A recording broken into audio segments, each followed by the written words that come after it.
The first missionary visit into the west coast of Africa was pioneered by the Portuguese in the 15th century, and the popular Prince of Portugal, known in history as Henry the Navigator, was the principal initiator. Although their first visit to Africa was not a success, the second visit in the 18th century marked the beginning of new things to come. Let's meet the missionary in this 21st century. Her academic pursuits flowed naturally from her involvement in social justice and community building efforts and work. Finding puzzling questions she could not answer in the field, she proceeded to pursue a PhD. She takes interest in negotiation of diverse cultural, gender identities and participatory democracy in organizational and group contexts.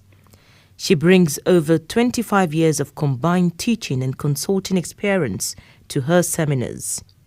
Her practical experience has provided her with the resources to engage students in reflexive thinking, dialogue, and action research.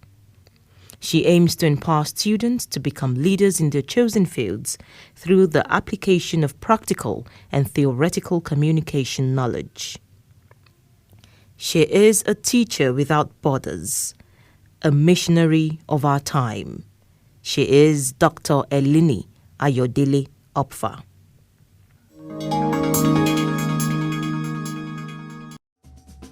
Hey, my name is Elenie James and I am a Nigerian and also a school hunter. I'm Adi, I'm a Nigerian and I am a school hunter. I am Shola, a head school hunter. Like a few wise men looking for a star, we look in one direction to find a school. I hunt for unconventional and conventional schools all around the world so that you can make informed choices. We research, identify and discuss serious issues affecting the education sector around the globe. I also research and identify with deprived schools in our local communities as well as deprived children so that we can help raise funds to access quality education for them. We are the school hunters. She is the head school hunter.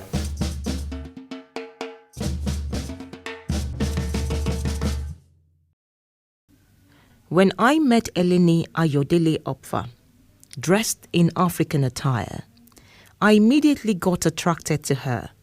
She was so tuned into the African culture that I wondered if she'd lived in Africa all her life. Her overwhelming love for Africa and teaching African children has brought about a change of mindset on how to handle issues effectively and encouraging togetherness. One of my areas that I focus on a lot is working with children, and we have developed conflict resolution programs for little kids going all the way up to when they graduate from school, and we can train them to deal with conflicts in a cooperative way where they can get along with people together much better. And then with that kind of training, then these children will make wonderful leaders and help to build peace even more strongly within Nigeria with these kids that come out of these conflict programs and actually know how to make decisions in a way where they could take multiple people's ideas and combine them together and come up with even more innovative ways to approach problem solving. Teaching conflict resolution education as a component of school curriculum is still not given much priority in mainstream education in Nigeria. What can mostly be found are faith-based organizations who organize peace-building activities in the society to promote better understanding and cooperation among the diverse ethnic and religious groups that are abound in Nigeria. Elenie Opffer has the African blood running through her veins. Born years ago in the United States of America, Elenie Opffer has traveled around Africa to teach conflict resolution education with a different skill set and to a different target audience. She is different from the norm. Today I worked with a very wonderful group of young people here, in Nigeria at a school, and I could see that they were really paying attention, and they had some good insights about conflict and why conflicts are problematic. And then we did some exercises so they could understand that it's the approach that you take to the conflict which determines whether you're going to have a positive or a negative experience when you engage in conflict. And they were having some fun with the exercise that I did that demonstrated the difference between cooperation and competition. And I got the sense that they really walked away with an understanding for why it is that when we engage in conflict in a competitive type of way, that we usually walk away feeling sad or disgusted, as some of them said, disheartened, angry. And now they realize that if they approach a conflict in a cooperative way, that they could have more productive outcomes and walk away feeling happy because they've kept the relationship intact, and they have that interest in mind of how to be connected to the people, and as well as try to meet their goals when they find that they have a different perspective about things than the person that they had the conflict with. So I have a lot of hope for the children here of learning this and becoming really great leaders and taking Nigeria forward to solving some of these really challenging problems and working hard and collaboratively on development issues and making this place an even greater place than it already is. Children find themselves in precarious situations that often lead to escalated conflict with their peers. Conflicts arise in the classroom, lunchroom, library, school bus, playground, while standing in line, and any place where kids gather. During adolescence into the developing stages of puberty, many children act out their emotions in the form of teasing, gossip, and physical aggression. If left unchecked, these same behavioral patterns will transfer over into the teenage years, where stiffer competition exists among peer groups. The inability to resolve conflict without resorting violence is symptomatic of youth's inability to handle confrontation. Teaching youth how to resolve conflict in a peaceful way can help reduce incidents of violence and criminal mischief. Conflict resolution education aims to make that a reality. Every now and then, we're faced with some simple questions. How do we get the best home tutors, best teachers, and best schools for our children? School Hunters can give you that answer when you visit our website www.schoolhunters.com.ng. Register as a member today and gain access to qualified teachers or home tutors to assist you with your educational needs, irrespective of the field or subject, and at your convenience. Qualified teachers who wish to connect to prospective clients can also go to the website www.schoolhunters.com.ng and register as tutors. At School Hunters, we also provide other educational support services like general printing of school materials, organized exhibitions and capacity building workshops, video coverage for your events, as well as enrollments and placement services for students. So do visit us on our website www.schoolhunters.com.ng. School Hunters, everything school. Straight up in the air, okay, and then what you're going to do is... Elenie Opffer teaches conflict resolution to students in various schools in Nigeria. This she does as her passion and dream to ensure that children imbibe the spirit of togetherness and tolerance from the foundation years. This, she believes, would help prevent violence in adulthood. I decided to be a part of her training sessions, and this is what I learnt about the thumb game. Put your thumb straight up in the air, okay, and then what you're going to do is to try to touch over the top of your partner's finger.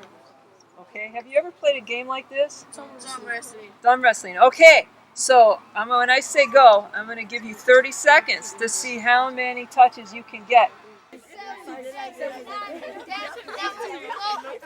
Each time once is like that. Wait, come on.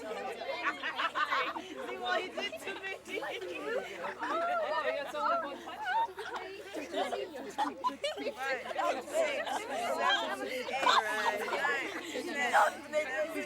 Many experts assert that the youth will learn to recognize and resolve problems before they escalate. Many schools and communities must adopt the peer mediation approach to teaching conflict resolution. Under this approach, trained mediators could work with their peers to resolve conflict. Mediation programs aim to reduce traditional use of punishment such as suspension, detention, and expulsion. Peer mediation programs have proven effective in most cases involving conflict turned violent. So, how was the approach that they took to getting touches? How was their approach different than your approach if you got less than 100? What was different? Yeah? When each other tried to pin each other, they saw that they were equally matched, they went back and they kept going forward and backwards. Forward and backward? Okay. They were fast. Okay, what else?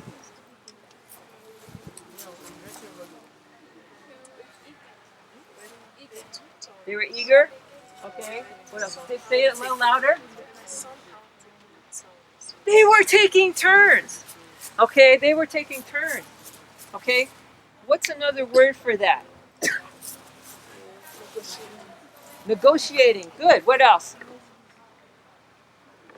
Yes. Cooperating. They were cooperating. Okay. Very good. So, when you did it the other way, when you only got 36 or 38, what was that approach? What would you call that approach? Trying to compete again. Compete. Okay, so this is the key. This is the key here, okay? When you're cooperating, who wins? Who wins when you're cooperating? Both. They both win, okay? So we call that a win-win, okay? When you're competing, there's a loser and a winner, huh? Okay. Okay. So, which approach do you think most people use when they're in a conflict? Anger. The anger, the competition. It's going to be Elenie Opffer has identified conflict resolution strategies that can be used in a variety of school-based settings. According to Elenie, all approaches provide youths with the necessary tools to help cope with conflict. We know that students are getting drilled in the basics of reading, writing, and arithmetic, which in the U.S. we call the 3 R's. And Peace Builders recognize that we need a 4th R, which is resolution. How can we resolve conflicts more productively and peacefully? Because if people don't have those basic skills, they can't get along. And without those skills, they cannot be good leaders, and they will have difficulty accomplishing their goals in life. And these skills help people not only become good leaders, but they make them be better husbands, wives, parents. They help people be better in their communities, be better neighbors. It helps them in all aspects of their lives. These are really important life skills. And by going into schools and teaching them, we can build a foundation that will last with these young people for the rest of their lives. So I've worked with a lot of programs that are trying to start with very young children all the way up to where they graduate and teach them these skills. But before a teacher can teach these skills to their students, they really have to know them themselves, and they have to be very, very competent and professional in their own ways of dealing with conflict, because they not only have to teach it, they have to be role models for the students to see that this really is a better way to solve the conflict. So the best way to go about it is to actually start with the adults, to start with the teachers, the administrators, the other staff in the school, and teach them these conflict resolution skills, and then to provide them with curriculum that they can use to teach the children. And we can even teach children to be mediators. And children are great at mediating conflicts with their own peers. And they feel less afraid if a person their own age is coming to help them solve a conflict than if an adult comes. Because if an adult comes to break up a conflict, they're afraid they'll get punished. But if it's a person their age that's coming to help them with the conflict, they know they're not going to get punished. So it's been really effective to teach children in peer mediation programs how to help their friends solve their conflicts, as well as to teach children skills so they can solve their own conflicts together. And I'm very hopeful that as these things take hold here in the schools in Nigeria, that it can really change the school culture, because if kids can solve conflicts more effectively, they're going to spend more time focusing on their work and the tasks that they're supposed to be taking. That's why they're in school. They're in school to learn. But if they're preoccupied with conflicts, then they don't pay attention.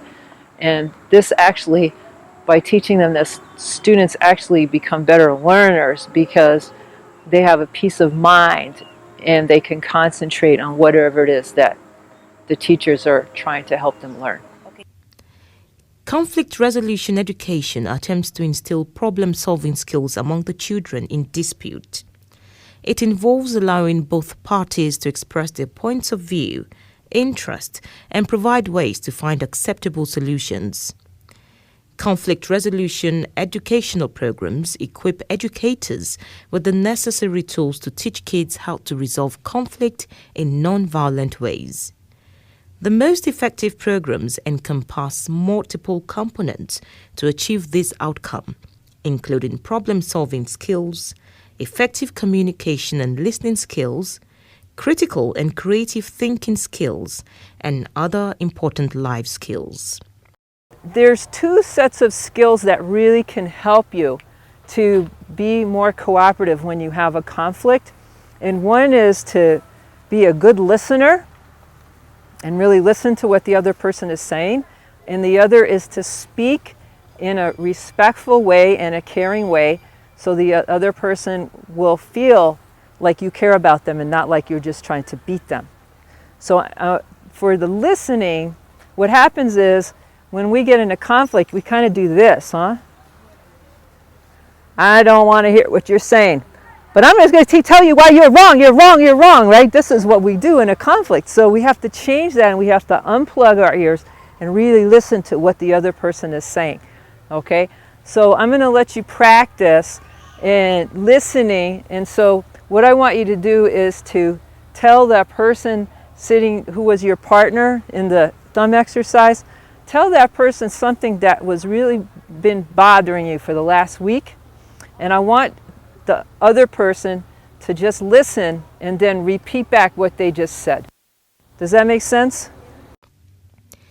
In my personal interaction with Elenie Opffer, and as well my involvement in a conflict resolution education class with secondary school students, I learned that if schools can adopt the peaceable classroom approach, which incorporates the approaches Elenie has highlighted, then it would create an environment where everyone works together towards conflict resolution, including students, teachers, and administrators. The peaceable school approach would ensure that the entire school remains watchful of possible conflicts. I'm here working with an organization, the Center for Sustainable Development and Education in Africa, that has a strong focus on peace building.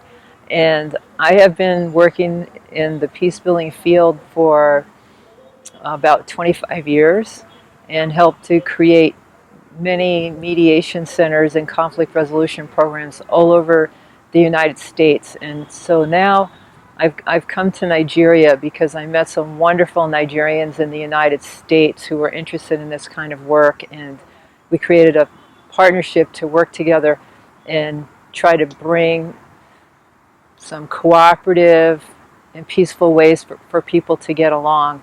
There are so many really wonderful, supportive people here in Nigeria, and to see them be inspired to go back to communities which are having a lot of issues right now and trying to bring people together to work together to solve their conflicts.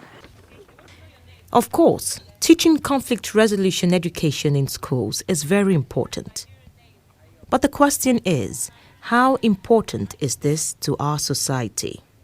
What we're hoping for is to do capacity building so that we can build communication experts, communication trainers that can go back and teach even more people how to resolve conflicts effectively so that it will have a ripple effect and spread into communities and bring peace more quickly than if they don't have these basic skills. Teachers have the option of devoting a separate course or curriculum to the principles and processes of conflict resolution. The process curriculum approach aims to teach kids how to solve disputes by helping them envision scenarios that could occur in the future. This approach introduces ways to solve problems before they arise. The same applies for the peaceable classroom approach, except that it integrates conflict resolution into the daily curriculum and overall management of the classroom. The peaceable classroom approach reinforces cooperative behavior and encourages the acceptance of diversity. It also teaches caring and effective communication. Though the integration of conflict resolution education into the mainstream educational curricula is important, the apparent lack of political will by the policymakers shifts the burden onto the shoulders of dedicated educators and teacher trainers. The focus of most recent curriculum revision in Nigeria has been more on developing than encouraging science and technology-based studies, with little or no thought for using education as a vehicle for building national unity and better understanding among the various heterogeneous groups in the country. Now, this is the time to integrate conflict resolution education into our school curriculum. Hey, my name is Elenie James and I am a Nigerian and also a school hunter. I'm Adi, I'm a Nigerian, and I am a school hunter. I am Shola, the head school hunter.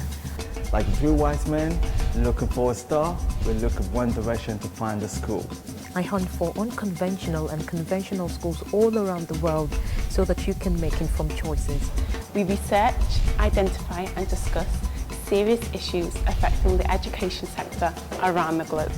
I also research and identify with deprived schools in our local communities as well as deprived children so that we can help raise funds to access quality education for them. We are the school hunters. She is the head school hunter.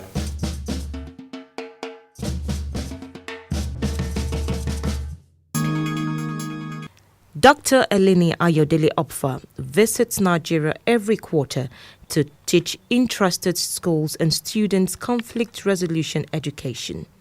So, if you are interested in inviting her over to deliver trainings to your students or teachers, call 080-908-21720. Elenie Opffer has a PhD in Communication Studies from the prestigious University of Colorado Boulder. She has been a consultant and university professor for over 20 years. She knows the art of effective communication and conflict resolution on paper, in presentations, in groups, and in one-to-one settings.